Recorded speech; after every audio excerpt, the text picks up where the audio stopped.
sempre é uma alegria a gente estar aqui falando com vocês, compartilhando da palavra de Deus, né? Que a gente tem visto, vivido, lido, e está compartilhando um pouco aqui com cada um dos irmãos, amém? Irmãos, eu queria que os irmãos abrissem a Bíblia aí, em Mateus.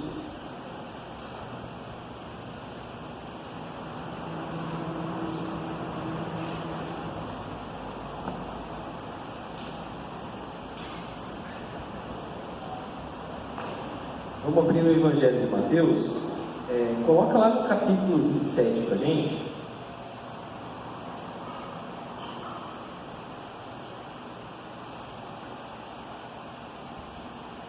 Amém? Mateus 27. Mateus 27. Irmãos, enquanto os irmãos deixam aberto aí a Bíblia, a gente já vai ler daqui a pouco. Eu procurei uns dados atualizados que eu queria trazer aqui para vocês, só que eu não encontrei deste ano. Eu queria trazer aqui o número de habitantes do planeta, né, do mundo aí, e comparado com quantas pessoas que a gente tem que professa a fé cristã no mundo. Eu cheguei uma informação de uns 4 anos ali, mas vai servir para a gente ter como base aqui. 7 bilhões de pessoas no mundo, hoje está quase 8 bilhões, está 7,8, e aproximadamente 2,2, 2,3 bilhões de pessoas dizem professar a fé cristã. E nesse estudo que eu trouxe também, fala das religiões principais aqui, né? O catolicismo com 51, 52%, os evangélicos com 37%, os ortodoxos com uns 12%.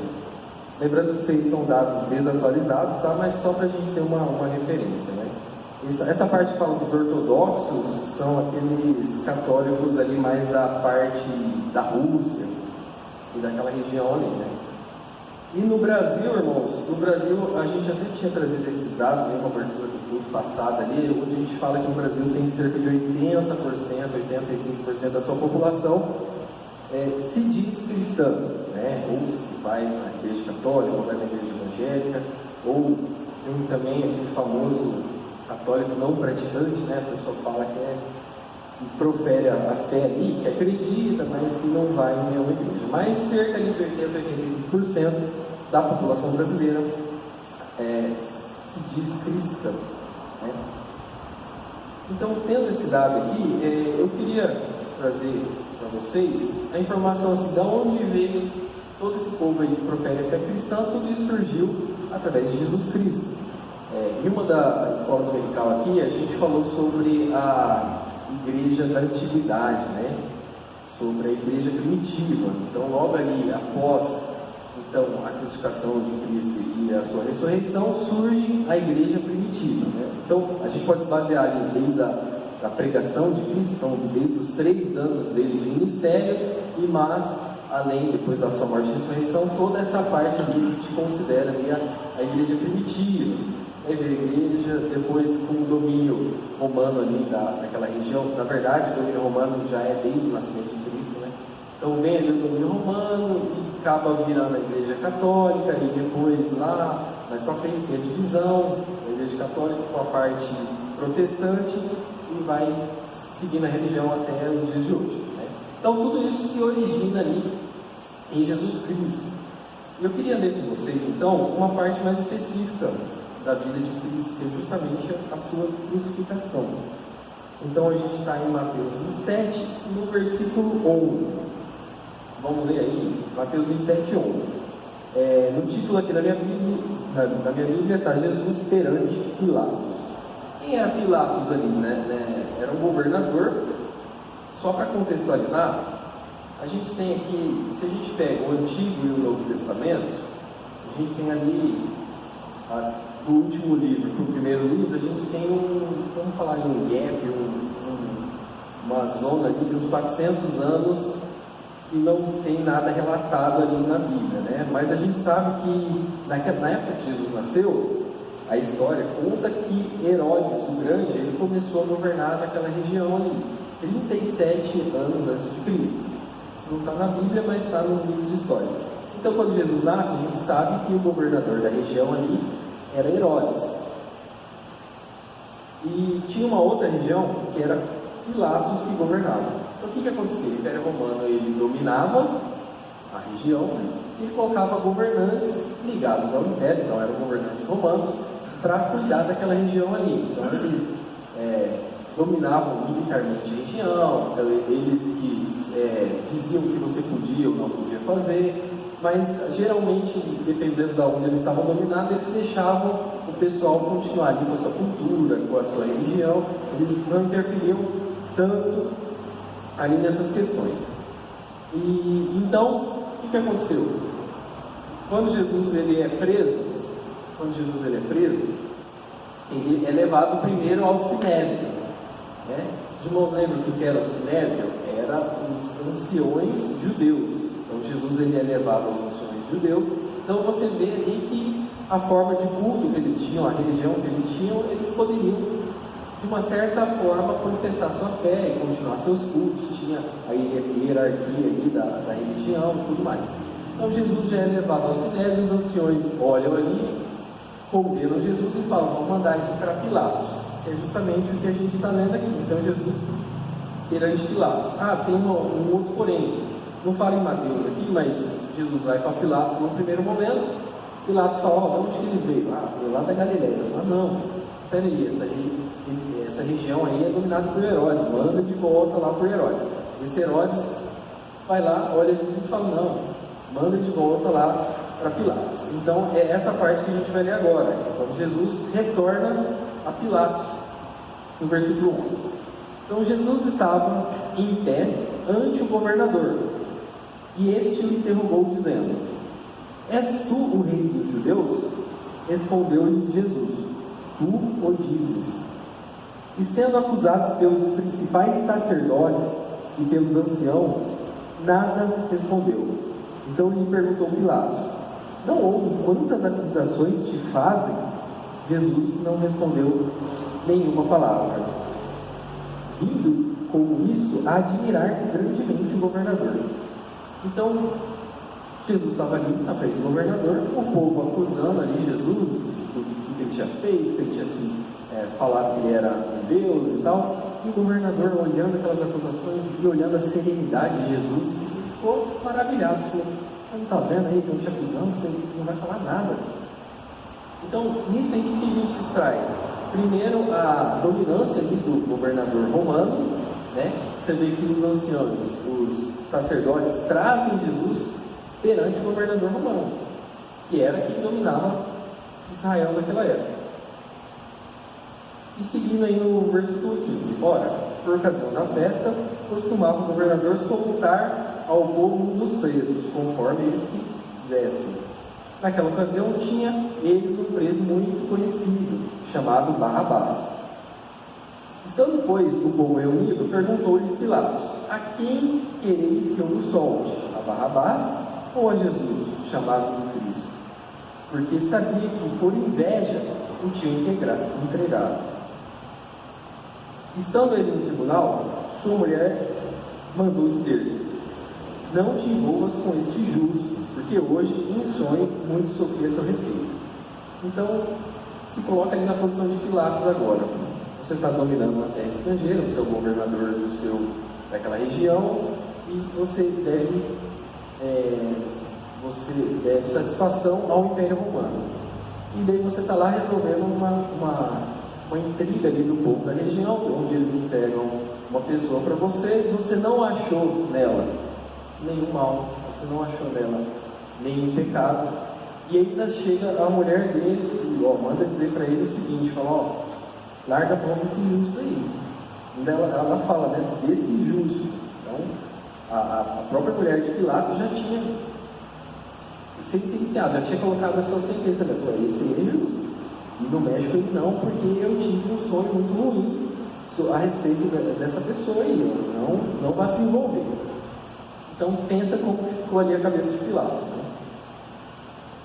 Mas os principais sacerdotes e os anciões persuadiram o povo a pedir Barrabás e fizesse morrer Jesus. De novo perguntou-lhes o governador: qual dos dois quereis que eu o solte? Responderam eles: Barrabás. Replicou-lhe Pilatos: que farei então de Jesus chamado Cristo? E o povo falou: seja crucificado. Responderam todos. Que mal este fez? Ainda perguntou Pilatos. Porém, cada vez mais o povo falava: seja crucificado, seja crucificado. Vendo Pilatos que nada conseguiu, antes, pelo contrário, aumentava os tumultos, mandou vir água.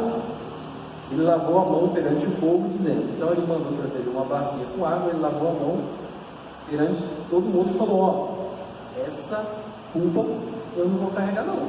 Estou lavando a minha mão aqui perante vocês, né?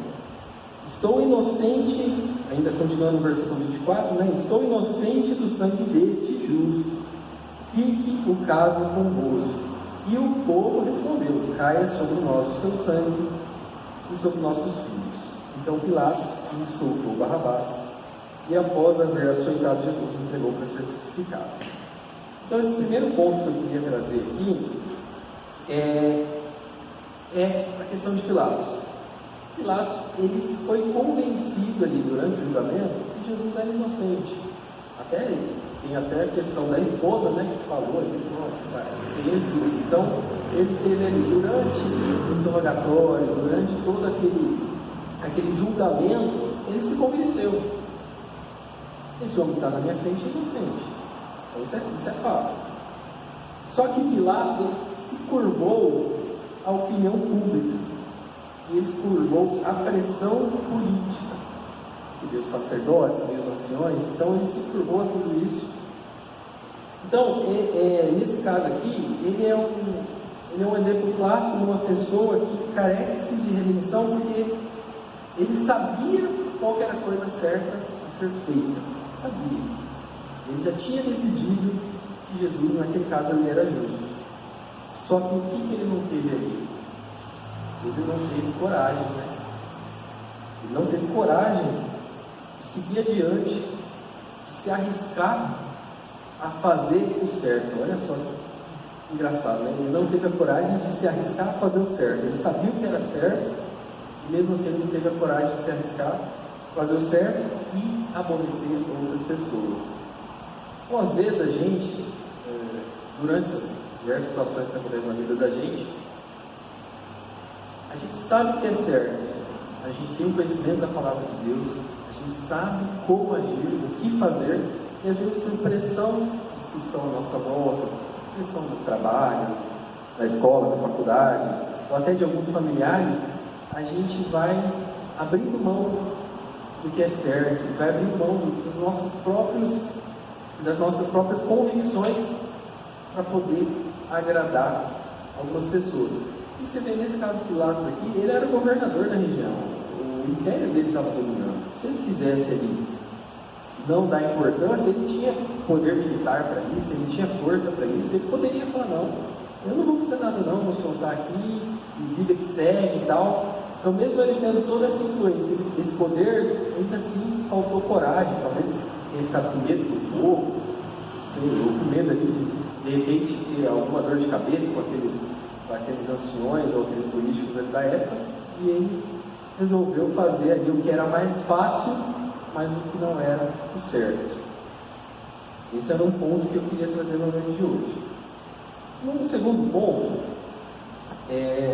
quando a gente lê essa passagem aqui que a gente acabou de ler, ali, boa parte do capítulo 27, se a gente prestar atenção ali, quando Jesus ele é crucificado, ele vai levado lá para um monte, e quem tem lá? Tem outras duas pessoas sendo crucificadas ali com ele, né? Então, o que dá a entender aqui, irmãos, é que de qualquer forma haveria uma crucificação naquele dia. Haveria alguém que seria crucificado naquele dia. Pode ser até que eu ouvi uma vez um estudo que fala sobre a cruz que era feita ali na época, né? Dizia que o pedaço da cruz ele era feito proporcional à pessoa que ia usar aquela cruz, que ia carregar aquela cruz. Ele tinha até as medidas ali dos braços e tal. Então, quando Jesus ele é entregue para Pilatos, ele já é condenado à crucificação, talvez não teria tempo hábil para você fazer uma cruz específica para Jesus. Então, eu entendo aqui, olhando esse contexto, que alguém seria crucificado naquele dia, poderia até ser o Barrabás aqui. Poderia ser até ele que seria crucificado, só que Jesus tomou o lugar. E a gente, olhando aqui, lendo o que a gente viu, a crucificação de Jesus, ela se dá no final ali, o pessoal fala, não, até Pilatos não sabe o que vai fazer, fala, o que eu faço com Jesus? O povo crucifica. Então provavelmente já teria uma crucificação e Jesus tomou aquele lugar ali. Só que a gente olha aqui, ó, quem é Barrabás, né? A gente vê que ele é identificado aqui como salteador, como assassino, ou até uma palavra rebelde. Era muito provavelmente integrante de um partido judeu que lutava contra a dominação romana, denominado Zelotes. Se a gente lê em Marcos 15, 7, agora a gente lê em Mateus, mas se a gente vai lá em Marcos 15, 7, está escrito o seguinte: havia um chamado Barrabás, preso com rebeldes, os quais em um tumulto havia cometido homicídio. Em outras versões fala em motim. Em Mateus, aqui fala assim, ó, na ocasião eles tinham um preso muito conhecido, chamado Barrabás. Então Barrabás ali, ele era uma personalidade, ele era alguém conhecido, também que o povo sabia o nome dele, o povo pediu, não, solta o Barrabás. Então, um grupo que o Barrabás pertencia, que provavelmente eram esses zelotes, ele agia com ataque a legiões, então eles atacavam soldados, né? Então eles atacavam destacamentos romanos, eles provavelmente falam que eles eram salteadores, porque provavelmente eles poderiam roubar coisas do exército romano para fortalecer o seu próprio grupo. E chama ele de assassino porque um desses motins ele veio assassinar alguém que provavelmente era um soldado romano.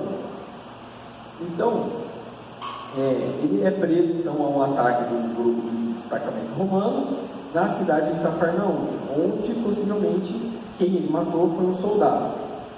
Né?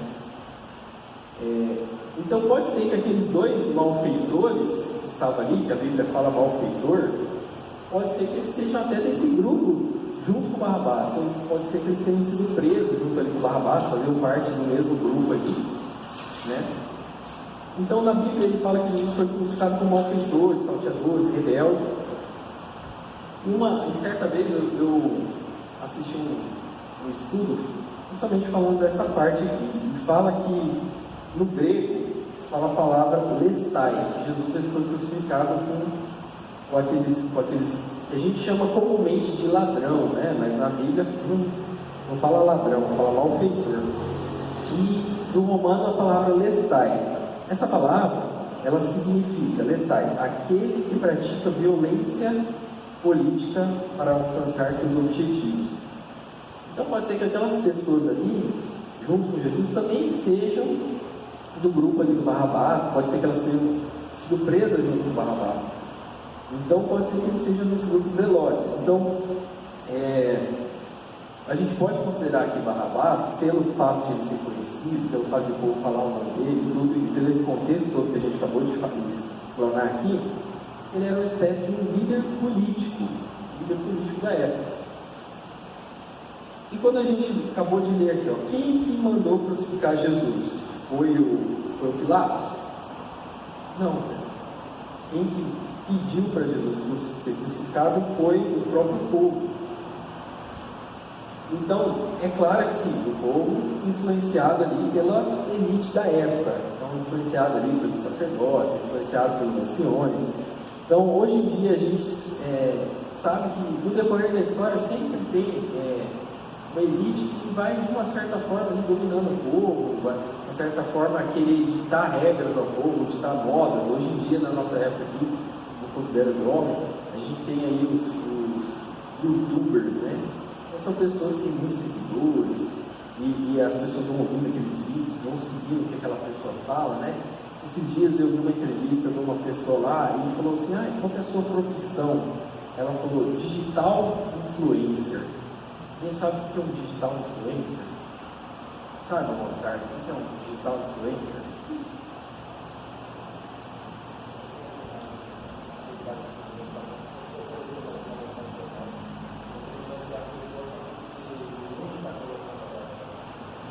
Acho que foi até mais além do que eu queria chegar, muito bom.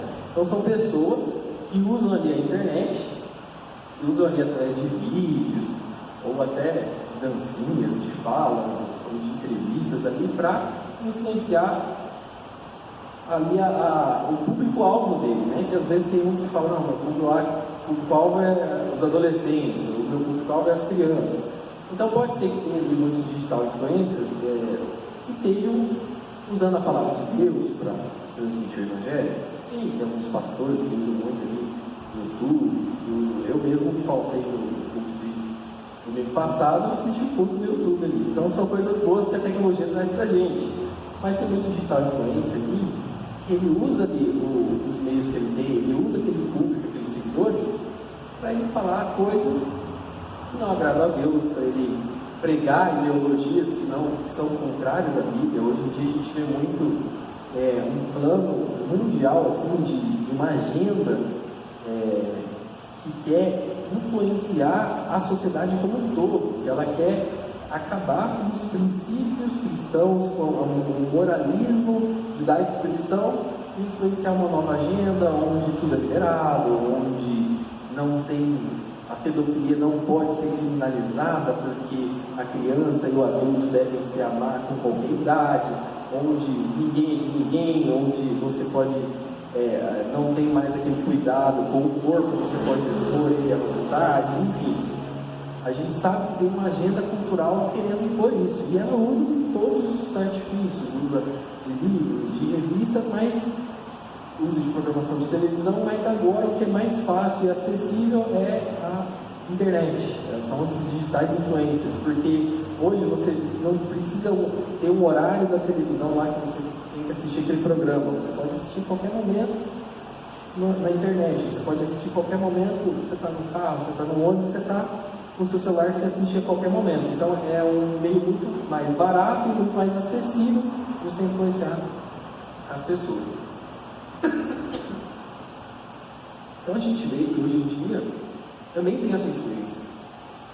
Também tem a influência da elite, dos artistas, desses digital influencers, querendo pregar regras ao povo, querendo, até usando de artifícios mentirosos ali, para enganar o povo. E daí, quando a gente volta nessa passagem aqui do povo pedindo a crucificação de Jesus, a gente vê que eles foram assim, influenciados ali pelos anciões e pelos influenciadores da época, né? Só que assim, eu não estou aqui para culpar esse povo. Se a gente se colocar no lugar do judeu daquela época, e você está ali com o seu país dominado por um império estrangeiro, onde tem ali um governador, ele dita as regras, você tem que pagar imposto para aquele governador, você tem que seguir o que aquele governador está fazendo. De repente você vê ali na figura do líder político ali, alguém que pode vir a salvar o seu país, ou que pode vir a melhorar a sua condição. Quando você olhou ali para Barrabás e falou, caramba, esse cara aí, ele está contra isso daí, está oprimindo a gente, vamos soltar ele aí, vamos dar um crédito para ele. E daí você tem que fazer uma escolha. De um lado você tinha Jesus, né? E de outro lado você tinha esse líder político que era famoso, como a gente acabou de ver aqui, que era influente e tal, e que estava atacando o povo dominante da época. Então, às vezes, o pessoal ali, também juntando com essa influência, falou, vou escolher soltar esse Barrabás aí, não. Já que eu tenho o poder de decisão aqui, entre Jesus e o Barrabás, vou escolher o Barrabás. Só que, assim, hoje a gente olhando aqui, se a gente volta para aqueles números que eu falei aqui do Evangelho, né, que hoje 1/3 da população mundial se diz cristã, né? Então, olha aonde alcançou o cristianismo, olha o que a palavra de Jesus ali, com 3 anos de ministério, conseguiu alcançar. E Barrabás? Qual foi a relevância de Barrabás depois? Alguém sabe quantos discípulos Barrabás fez? Alguém sabe como Barrabás morreu? Aonde foi parar Barrabás depois disso? Qual que é, na história do mundo, qual que foi a contribuição que Barrabás deu ao povo, no contexto geral? Eu confesso que eu procurei, irmãos, na internet, eu procurei em livros e eu não achei nada. Nenhum outro episódio depois. Pode ser que tenha, que eu não tenha achado, mas eu procurei bastante e eu não encontrei nada que fala de Barrabás depois desse episódio aqui. Nem na própria Bíblia, nem em outro livro, nem em outro texto. Então pode ser que o Barrabás ele tenha morrido no próximo motim que ele fez, ele morreu. Pode ser que tenha acontecido isso. Ou pode ser que Barrabás ele aproveitou pela oportunidade ali e falou que o povo depositou ali a confiança, botou no Barrabás e falou, cara, quer saber? Eu vou me mandar, eu vou aproveitar a liberdade aqui, ó, e vou correr. Pode ser que muita gente tenha depositado esperança nele, ele aproveitou e sumiu. Pode ser que tenha acontecido isso, né? Na verdade, a gente não tem como falar, porque realmente, como eu disse, eu não encontrei nada sobre isso. Só que, então, o que eu queria trazer assim, nessa noite? Teve outros Barrabás, teve outros líderes judeus, separatistas, que tiveram ali um lugar na história, mas nenhum deles, nenhum outro líder, chega aos pés do que Jesus conseguiu, chega aos pés do que Jesus fez. Eu não queria, assim, trazer que o povo ali daquela época poderia ter evitado a morte de Jesus. Não, nada nesse sentido, porque a gente sabe que até Jesus mesmo sabia da sua morte. Jesus ele já tinha falado ali com os discípulos, se eu não me engano, aqui umas 3 outras ocasiões, Jesus já tinha anunciado que a hora dele ia chegar, que ele tinha um propósito a se cumprir, e a gente sabe que Jesus tinha esse propósito, e ele tinha uma missão, que ele ia ir ao mundo e queria morrer. E com 3 dias ele ia ressuscitar. Ele sabia disso, os profetas do Antigo Testamento sabiam disso. Então, de qualquer outra forma, Jesus iria morrer. Só que assim, eu acredito também que Jesus deveria morrer de uma forma grandiosa, de uma forma que não deixasse dúvidas. Jesus ele morreu crucificado sob o domínio do maior império da época, como a gente falou aqui, o Império Romano. Então, tudo ali foi catalogado, foi registrado. Hoje tem diversos historiadores romanos, até da época ali de Jesus e para frente, que afirmam categoricamente que houve a crucificação de Cristo. Historiadores judeus falam que teve a crucificação de Cristo. Outros historiadores não judeus, não romanos, que afirmam que a crucificação de Cristo aconteceu conforme está nos evangelhos.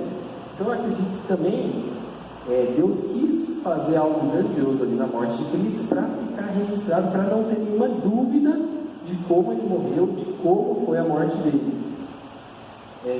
Então isso é incontestável, como Jesus que teve a morte dele, como ele morreu, isso é incontestável. Só hoje a gente sabe que, até nos nossos próprios livros de história, tem muita coisa que dá brecha ali. Será que aconteceu isso? Será que não aconteceu aquilo?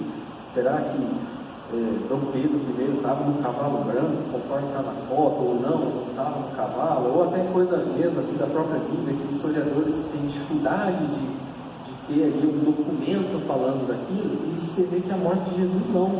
Ela foi totalmente documentada, totalmente catalogada. Historiadores daquela época e de outras épocas confirmam e afirmam do jeito que ocorreu a morte de Cristo. Então, assim, eu não estou falando que aquele povo lá poderia ter evitado a morte de Cristo. Se eles evitassem ali numa outra oportunidade, Jesus iria acabar cumprindo a missão dele de qualquer jeito. Só que o que eu queria trazer para vocês é sobre a influência que aquele povo sofreu ali e sobre o poder de decisão que aquele povo tinha, independente da missão de Cristo acontecer ou não. Queria deixar sobre a falta de sabedoria daquele povo.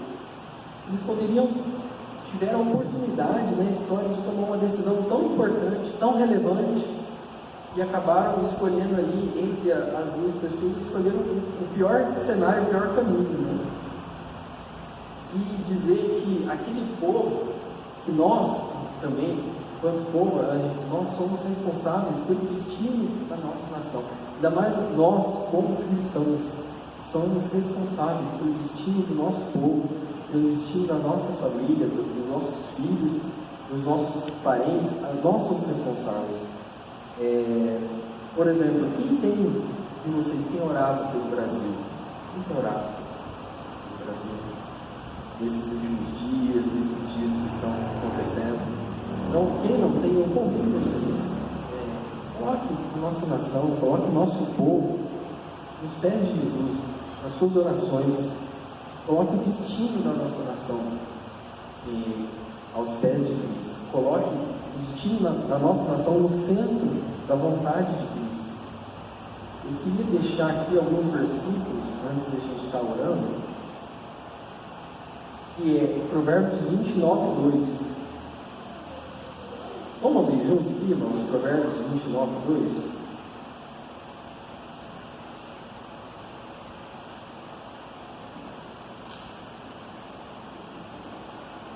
Eu vou convidar alguém para ler esse versículo. Irmão Mário, você pode ler para a gente? Quando os justos se engrandecem, o povo se alegra, mas quando o ímpio domina, o povo geme. Amém. A versão fala quando o justo governa, né? Ou quando ele se engrandece, ou quando eles se multiplicam em algumas outras versões, mas quando eles governam, o povo se alegra. E quando o perverso está no poder, o povo geme. E um outro versículo que eu queria deixar aqui, Salmos 32, 12. Fala. Alguém pode ler para mim? Salmos 32, tipo a Marlene, Salmos 32, 12.